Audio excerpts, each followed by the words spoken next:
ഹജ്ജിന്റെ കർമ്മങ്ങൾ പൂർത്തിയാക്കി പകുതിയിലധികം ഹാജിമാരും ഇന്നലെ മിന വിട്ടു. ബാക്കി വരുന്ന ഹാജിമാർ ഇന്നത്തോടുകൂടി മിനായിൽ നിന്നും യാത്രയാകും. ഇന്ത്യൻ ഹജ്ജ് കമ്മിറ്റി മുഖേന വന്ന ഹാജിമാർ മദീനയിലേക്കാണ് മടങ്ങുന്നതെങ്കിൽ പ്രൈവറ്റ് ഹാജിമാർ നാട്ടിലേക്കാണ് പോകുന്നത്. ഇന്നലെ മഗ്‌രിബിന് മുമ്പേ കർമ്മങ്ങൾ അവസാനിപ്പിച്ച് യാത്രയായവരാണ് പകുതിയിലേറെയും. എന്നാൽ ബാക്കിയുള്ളവർ ഇന്നത്തെ കല്ലേർ കർമ്മം കൂടി നിർവഹിച്ചാണ് മിന വിടുക. പടച്ചറപ്പിൻ്റെ അനുഗ്രഹത്താൽ ഈ വർഷത്തെ ഹജ്ജ് കർമ്മങ്ങളും പൂർത്തിയായി ഹാജിമാർ ഇന്ന് ഉച്ചയ്ക്ക് ശേഷം മീനാ താഴ്വര വിട്ട് അസീസിയിലുള്ള അവരുടെ താമസ സ്ഥലത്തേക്ക് പുറപ്പെടുകയാണ്.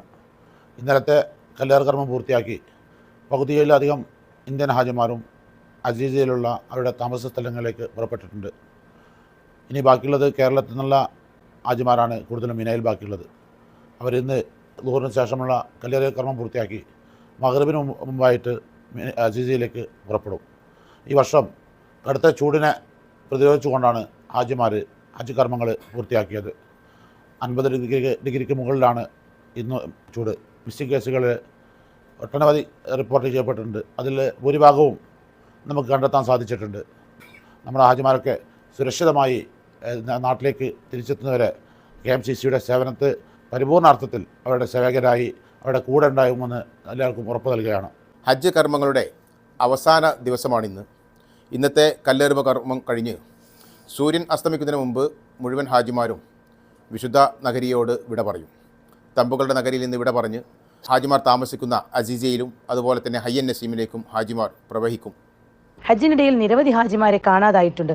അവർക്ക് വേണ്ടിയിട്ടുള്ള തിരച്ചിൽ സാമൂഹ്യ പ്രവർത്തകർ നടത്തിക്കൊണ്ടിരിക്കുന്നു. അതുപോലെ 13ഓളം മലയാളി ഹാജിമാർ മരണപ്പെടുകയും ചെയ്തു. മയ്യത്ത് മക്കയിലെ വിവിധ ആശുപത്രികളിലെ മോർച്ചറികളിൽ സൂക്ഷിച്ചിരിക്കുകയാണ്. നിയമ നടപടികൾ പൂർത്തിയാക്കി മക്കയിൽ മറവ് ചെയ്യുമെന്ന് KMCC നേതാവും സാമൂഹ്യ പ്രവർത്തകനുമായ മുജീബ് പൂക്കോട്ടൂർ പറഞ്ഞു. ഇതിനിടെ അറഫയിൽ നിന്നും അതുപോലെ തന്നെ മുസ്ദലിഫയിൽ നിന്നും മീനയിൽ നിന്നും മരണപ്പെട്ട ഹാജിമാർ നിരവധി ഹാജിമാരാണ് ഈ വർഷം ഈ ഹജ്ജ് കർമ്മത്തിനിടെ മരണപ്പെട്ടത്. 13 മലയാളികളാണ് ഇപ്പോൾ നമുക്ക് വിവരം ലഭിച്ചത്. ഈ 13 മലയാളികളിൽ 2 പേരുടെ മയ്യത്ത് നിലവിൽ കബറടക്കി കഴിഞ്ഞു. മറ്റുള്ളവരുടെ മയ്യത്ത് നടപടിക്രമങ്ങൾ പൂർത്തീകരിച്ച് അടുത്ത ദിവസം തന്നെ കബറടക്കുന്നതാണ്.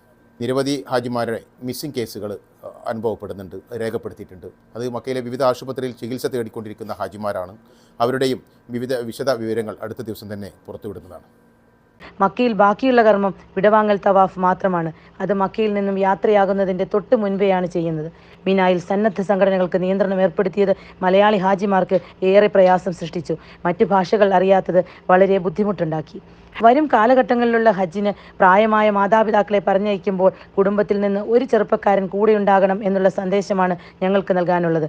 ഷമീന ബഷീർ, നാജ് മീഡിയ, മക്ക.